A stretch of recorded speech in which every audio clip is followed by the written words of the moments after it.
ससुर जी पर किया शक भागवन। सृष्टि गृह प्रवेश के समय काफ़ी घबराई हुई थी।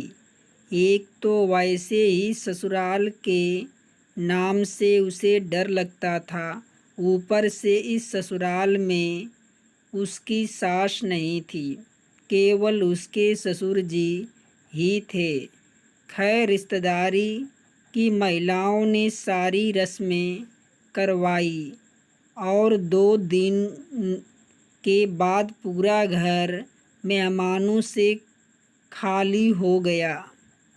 सारे मेहमान लौट गए थे और सृष्टि पर घर की गृहस्थी की जिम्मेदारी आ गई थी। वैसे तो सृष्टि हर काम में निपुण थी, लेकिन उसे अपने ससुर जी से बहुत डर लगता था, क्योंकि उसके ससुर जी जरा कठोर स्वभाव के अनुशासन प्रिय व्यक्ति थे। घर की बड़ी बूढ़ी महिलाओं ने भी उसे समझा दिया था कि वह अपने ससुर जी के सामने जरा संभल कर रहे हैं। सृष्टि चूँकि जॉब भी करती थी, इसलिए दिन भर तो आराम से निकल जाता था, लेकिन जितने भी समय वह घर में रहती थी, उसे अपने ससुर जी से डर लग रहा था। मगर धीरे धीरे उसे यह एहसास हुआ कि उसके ससुर जी भले ही अपने बेटे को डांट फटकार देते थे, लेकिन बहू को कभी कुछ नहीं कहते थे। इसलिए धीरे धीरे वह उनके साथ सहज होने लगी थी। उसके ससुर जी डायबिटीज के मरीज थे, तो वह उनके खान पान का ध्यान रखने लगी। उन्हें सुबह शाम टहलने के लिए भेजती थी। शुरुआत में तो वह ना नुकुर करते थे, लेकिन धीरे धीरे वह भी बहू की बात मानने लगे। हालांकि बातचीत को अभी भी बहुत ज़्यादा नहीं करते थे, लेकिन फिर भी घर में सब कुछ समान ही लग रहा था। कभी कभी जब वह ज़्यादा मीठा खाने लगता तो सृष्टि उन्हें थोड़ा डांट भी देती थी। फिर भी वह उसे पलट कर जवाब नहीं देते थे। यह देखकर हरिकेश हैरान था, क्योंकि उसने आज से पहले पिता का ऐसा रूप कभी नहीं देखा था।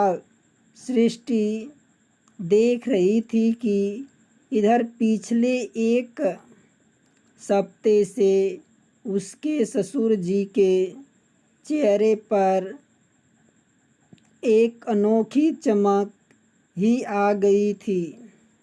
हरिकेश भी हैरान था। वह सृष्टि से पूछने लगा कि आखिर आजकल पिताजी इतना खुश कैसे रहने लगे हैं। सृष्टि बोली, मुझे क्या पता, वह टहलने के लिए जाते हैं, उसके बाद आकर अपने दिनचर्या में लगे रहते हैं। पता नहीं उनके मन में क्या चल रहा है। एक दिन हरिकेश ऑफिस से घर आया तो उसकी पड़ोसी आंटी ने उसे बुलाकर कहा कि हरिकेश, कल मैंने देखा कि तुम्हारे पिताजी तुम लोगों को अनुपस्थिति में किसी औरत को घर लेकर आए थे। मैंने तो उसे पहले कभी नहीं देखा। यह सुनकर हरिकेश हैरान रह गया। उसने सृष्टि को यह सब बताया तो सृष्टि को भी कुछ ठीक नहीं लगा और वह कहने लगी कि हमें पिताजी से इसके बारे में पता करनी चाहिए। तो हरिकेश कहने लगता, बात तो तुम्हारी ठीक है, लेकिन ऐसे कैसे मैं उनसे बात कर लूं? मुझे थोड़ा अजीब लग रहा था।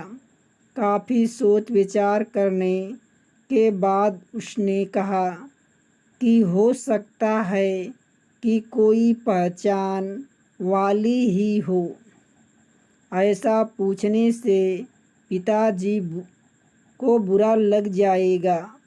मैं कोई और उपाय सोचता हूँ। वह काफ़ी देर सोच विचार करता रहा। माँ के गुजरने के बाद पहली बार हरिकेश को भी पिताजी जी से कुछ बदले हुए से लग रहे थे। एक दिन उसने हाल के फूलदान में कैमरा छुपा दिया। फिर जब उसने देर रात को ऑफिस से आकर रिकॉर्डिंग देखा तो सन रह गया। उसने साफ साफ देखा कि उसके पिता एक खूबसूरत औरत के साथ घर में आए और उसे अपने कमरे में लेकर चले गए। फिर वह औरत 2 घंटे के बाद कमरे से बाहर निकली। हरिकेश को बहुत तेज गुस्सा आ गया कि उसके पिताजी यह सब क्या कर रहे हैं।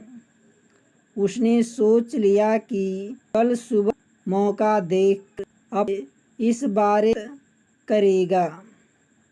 अगले दिन जब वह सुबह उठा तो उसने देखा कि पिताजी सुबह से ही कहीं गायब हो गए थे। वह उनके कमरे में जाने लगा तो उसने देखा कि दरवाजे पर ताला झूल रहा था।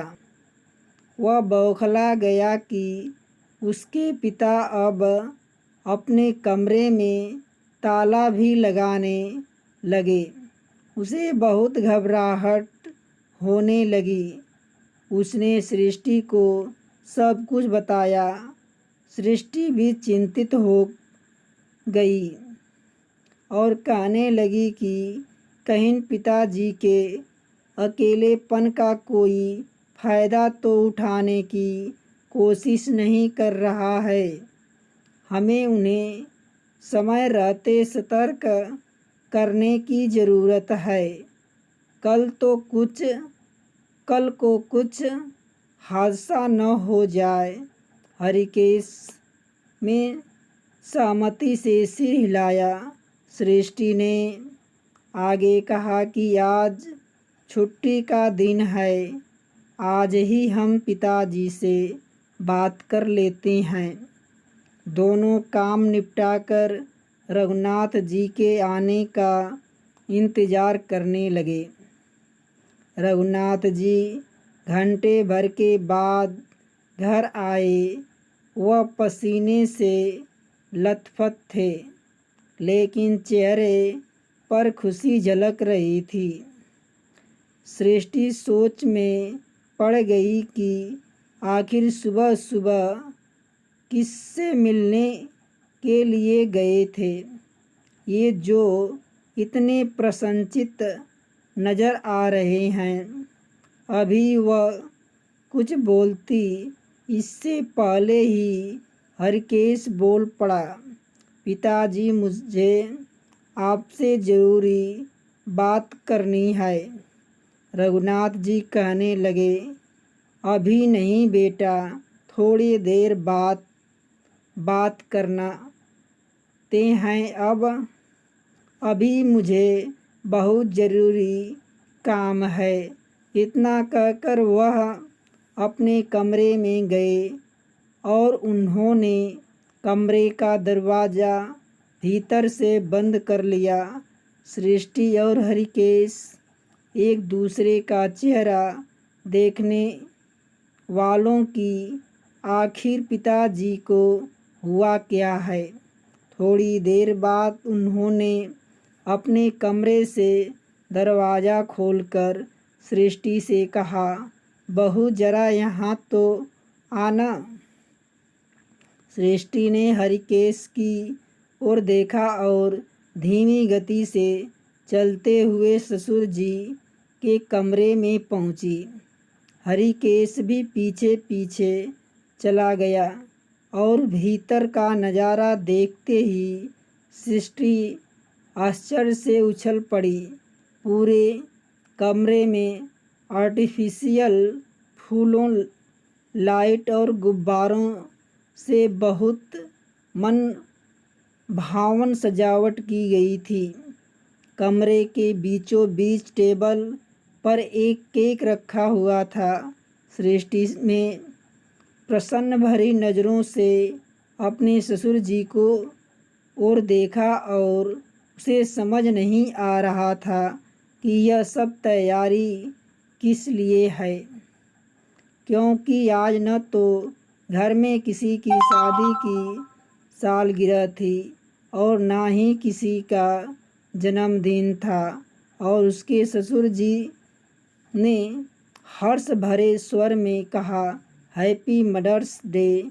बहू यह सुनकर सृष्टि आश्चर्यचकित रह गई तो रघुनाथ जी ने भरे गले से कहना शुरू किया, बहू मेरी माँ को तो मैं बहुत पहले ही खो दिया था।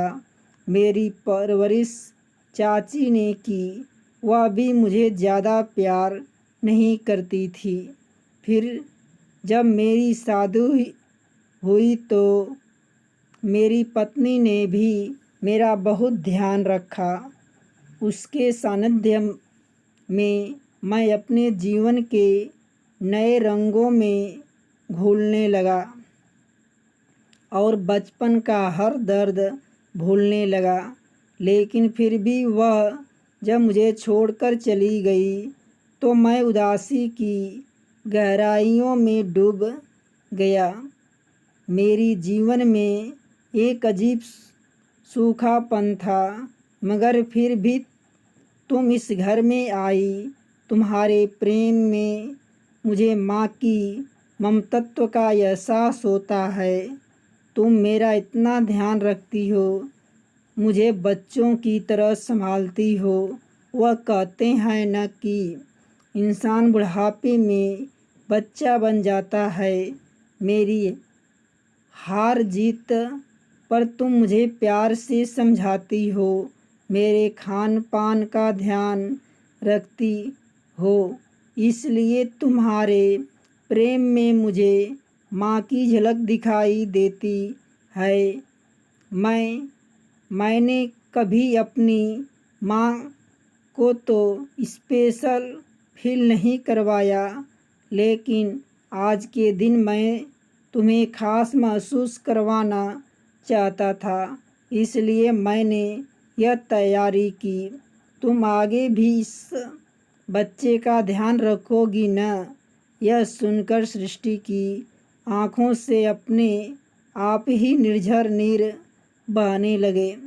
हरिकेश के आँखों के कोर भी गीले हो गए थे।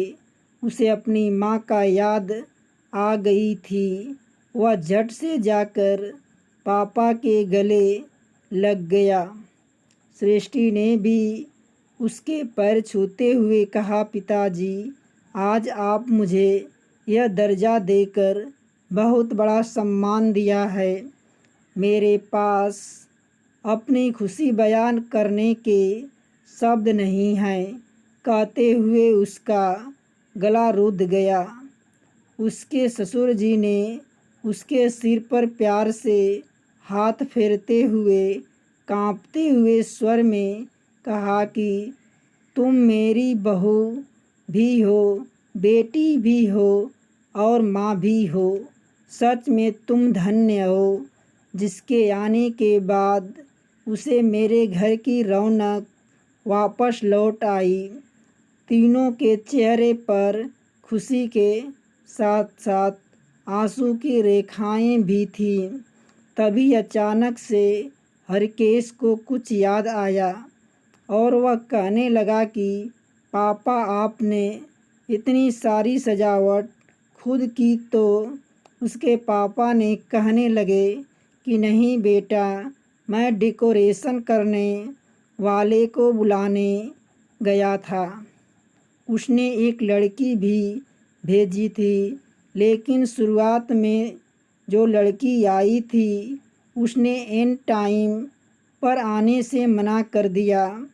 फिर मैं एक दूसरी औरत को लेकर आया था और उसने ही सजावट की है। यह सुनकर हरकेश को समझ में आ गया चुका था कि 2 दिन उसके पिताजी किसके घर लेकर आए थे। वह मन ही मन सोचने लगा कि अच्छा हुआ मैं पापा से कुछ नहीं पूछा, नहीं वरना उन्हें कितना बुरा लग जाता। आज सृष्टि को भी अच्छे से इस समझ में आ चुका था कि ससुर जी के कठोर व्यवहार के नीचे एक भोला भाला मासूमियत का दिल था। दोस्तों, कहानी अच्छी लगे तो लाइक, शेयर, सब्सक्राइब अवश्य करना।